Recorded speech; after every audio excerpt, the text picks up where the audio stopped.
आज हम बात करते हैं विद्यापति के श्रृंगार वर्णन।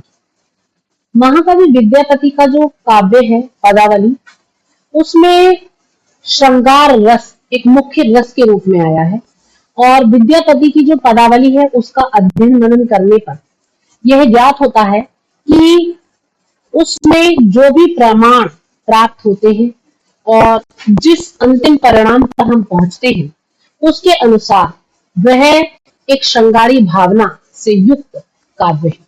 तो विद्यापति की जो पदावली है वह श्रृंगार काव्य है और उसके आधार पर यदि हम देखें तो विद्यापति मूलतः एक प्रेम और श्रृंगार के कवि हैं।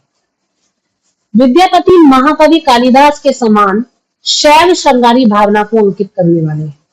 भारतीय साहित्य के आदि युग में संयम और त्याग की जो शालीन धारा प्रवाहित होती थी, आने वाले युग में वह धारा उस रूप में नहीं रही।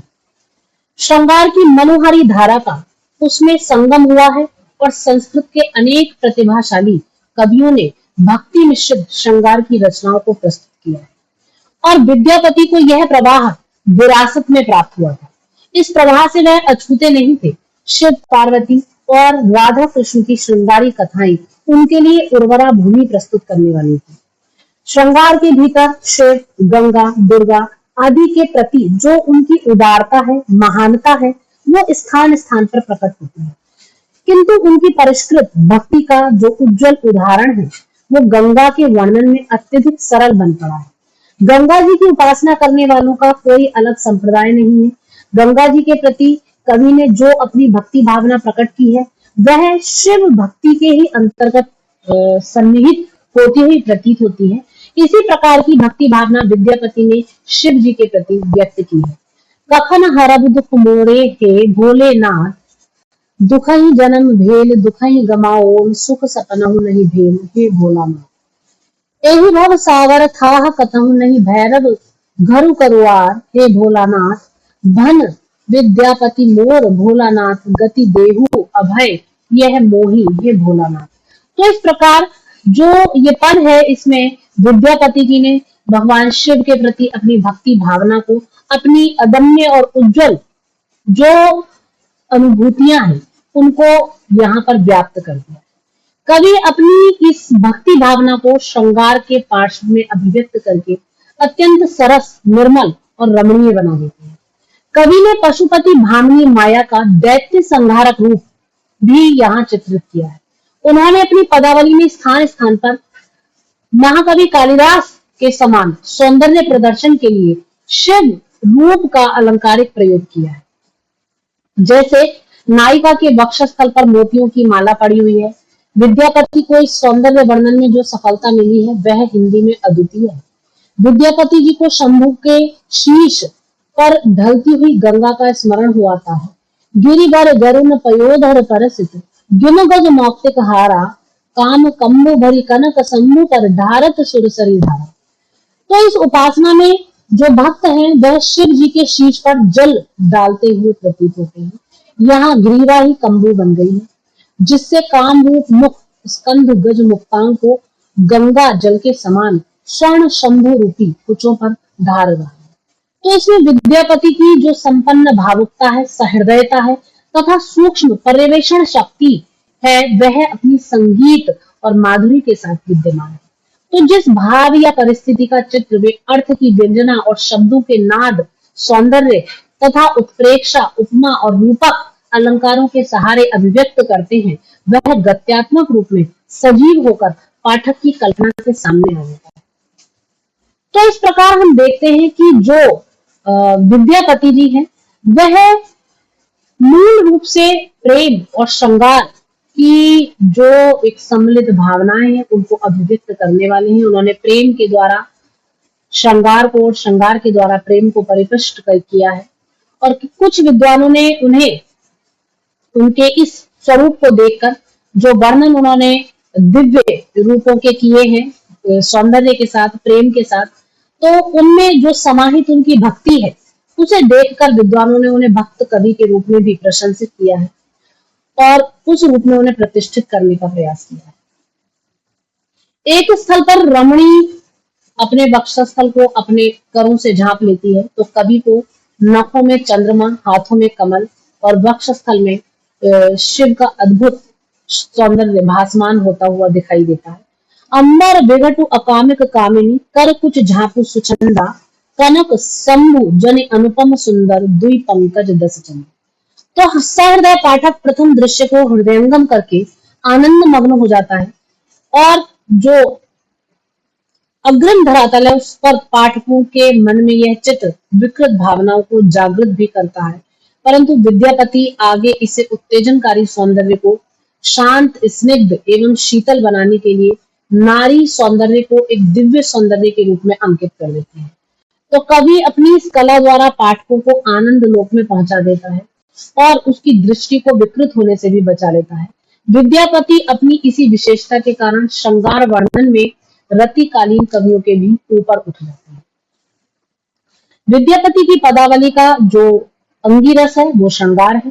पदावली में कवि ने उन्मुक्त भाव से श्रृंगार के दोनों पक्षों को, संयोग को और वियोग को उसके मर्म स्पर्शी स्वरूप के साथ निरूपित किया है।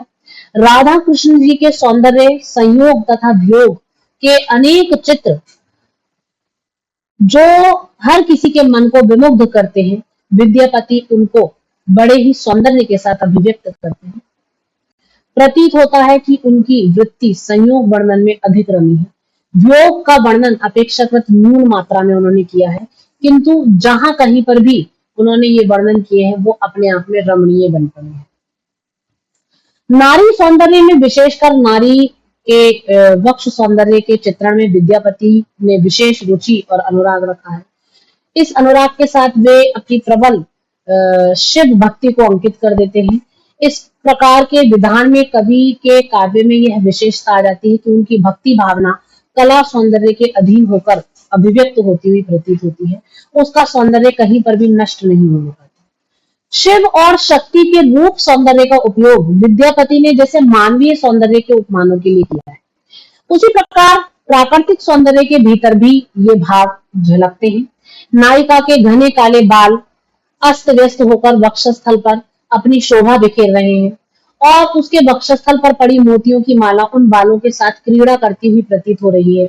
मोतियों की इस चमक में कवि एक दूसरा ही स्वरूप पाठक के सामने प्रस्तुत करता है कि कुछ जुग ऊपर चिकुर फुजी फरसल ता अरुझायल हारा जन सुमेरु ऊपर मिली उगल चाव बिहीन सब तारा। तो कवि ने श्रृंगार के दोनों पक्षों को, संयोग और वियोग को बड़े ही रमणीयता के साथ में प्रस्तुत किया है, जिसको पढ़ने पर या जिसका रसपान करने पर विद्यापति की जो कवित्व शक्ति है उसका भान होता है। कवि ने शास्त्रीय पद्धति के अनुसार नायिका की वयः संधि, नक्षिक वर्णन, सद्यः स्नाता, अभिसार आदि जो स्वरूप है, जो ये वर्णन है, इनका अत्यधिक मर्म स्पर्शी चित्र जो है वो उपस्थित किया है। पवन के स्पर्श से नायिका का जो अंबर है वो खिसक गया है और उसकी देह जो है वो दिखने लगी है।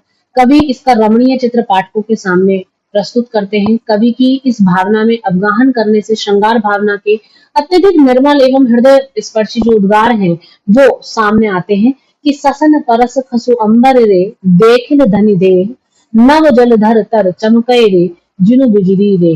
तो कवि ने नवीन बादलों के मध्य संचरण करती हुई बिजली के उपमान द्वारा नायिका की जो अर्धखुली देह है उसका सजीव वर्णन प्रस्तुत करके पाठकों को एक चमत्कृत एवं तन्मय स्वरूप से जोड़ा है। एक दूसरे स्थल पर वह जो सौंदर्य है उसका चित्रण करते हुए कहते हैं, जिसमें एक अपरिमित रूप सौंदर्य का दर्शन होता है। आज पेखाल भत्री आयित रे भोशी उपजल रेम कनक लता अनिसंचर है परिफिर अबलन। मानो पृथ्वी पर जो स्वर्ण लता है वो निराधार होकर संचरित हो रही है और इस प्रकार की जो रूप योजना है उसमें जो चातक है वो अपने आप, जो पाठक है वो अपने आप को भूल जाता है।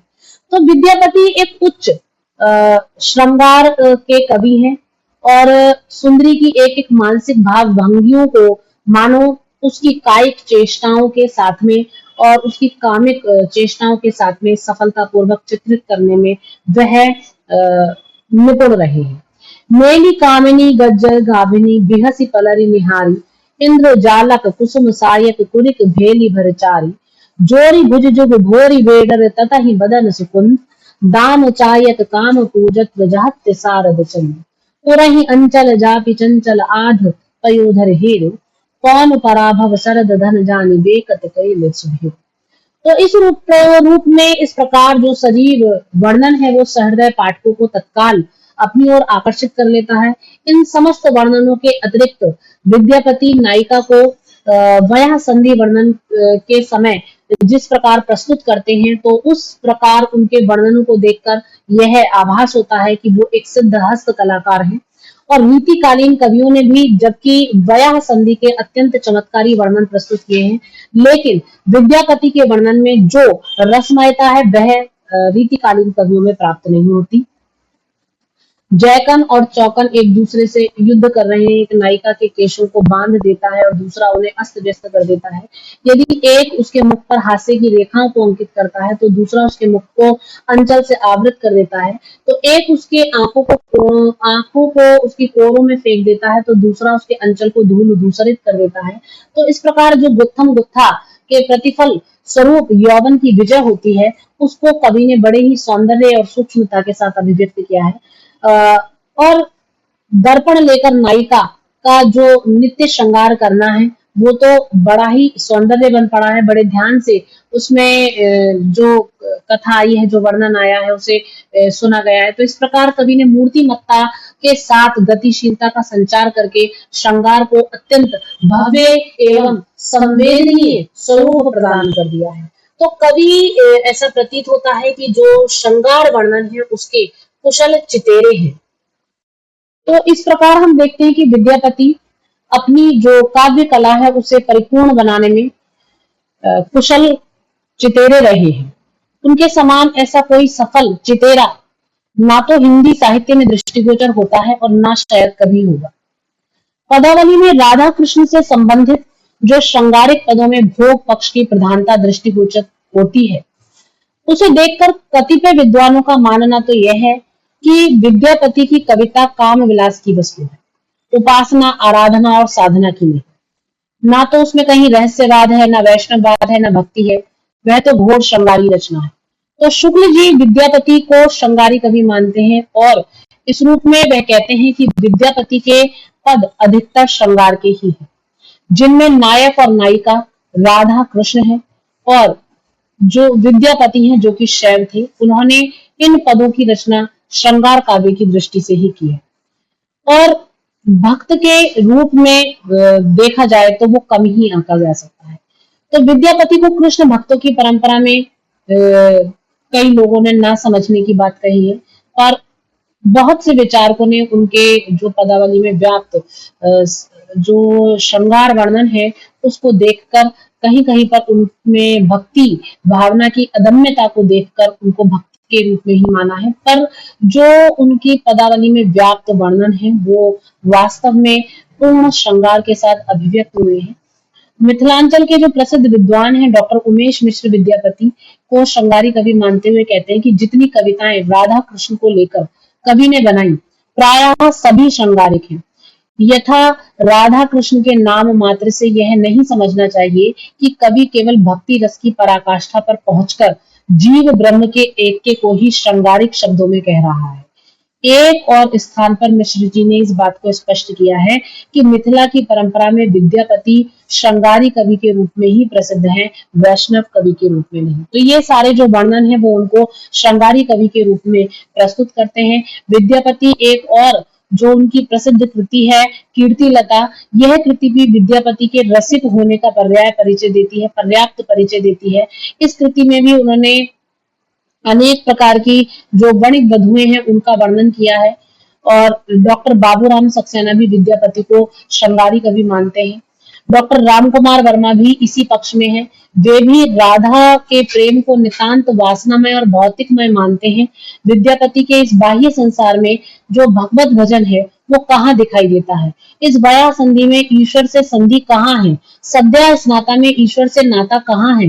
अभिसार में भक्ति का सार कहाँ है? उनकी कविता तो विलास की सामग्री है, उसके हृदय में तो मतवाला ही हो सकता है, कोई व्यक्ति शांत नहीं हो सकता। तो इस रूप में जितने भी विचारक हैं वो उनको एक श्रृंगारी कवि ही मानते हैं। और जो उनके वर्णन है, चाहे वो संयोग के हो, वियोग के हो, उनमें उनकी वृत्ति अधिक रमी हुई है, बल्कि संयोग वर्णनों में ही उनकी वृत्ति जो है वो ज्यादा रमी है। ये वर्णन अत्यधिक अनूठे हैं, रमणीय है, मनोहर है, पाठक को सभ्य के बिना नहीं छोड़ते। वियोग वर्णन में विद्यापति अधिक रमते हुए दिखाई नहीं देते, परंतु वियोग का जो श्रेष्ठ एवं मुग्धकारी वर्णन है उसमें वो परिपूर्ण सफलता को प्राप्त करते हैं।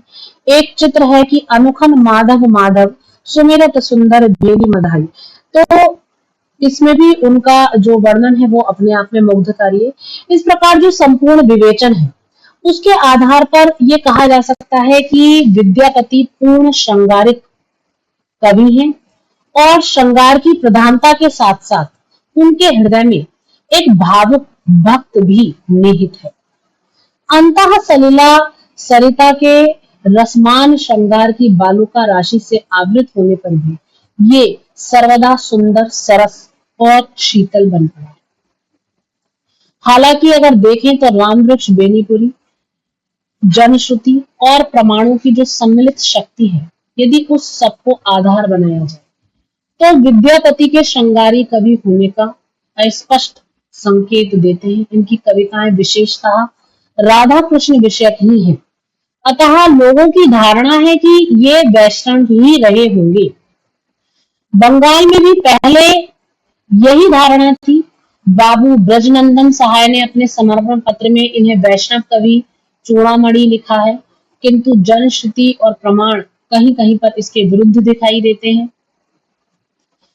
अस्तु यही कहा जा सकता है कि जो समस्त प्रमाण प्राप्त होते हैं और जो जनश्रुतियां हैं और जो विचारकों के द्वारा किया गया अध्ययन, समालोचकों की अपनी अपनी समष्टियां, तो उन सब के आधार पर जो विद्यापति जी हैं वो श्रृंगार की बालुका राशि से आवृत है, लेकिन उसके बाद भी जो उनका हृदय है, जो उनकी भावनाएं हैं, वो सर्वदा सुंदर है, सरस है और शीतल है। इस रूप में वो एक सफल और सिद्ध हस्त कवि। धन्यवाद।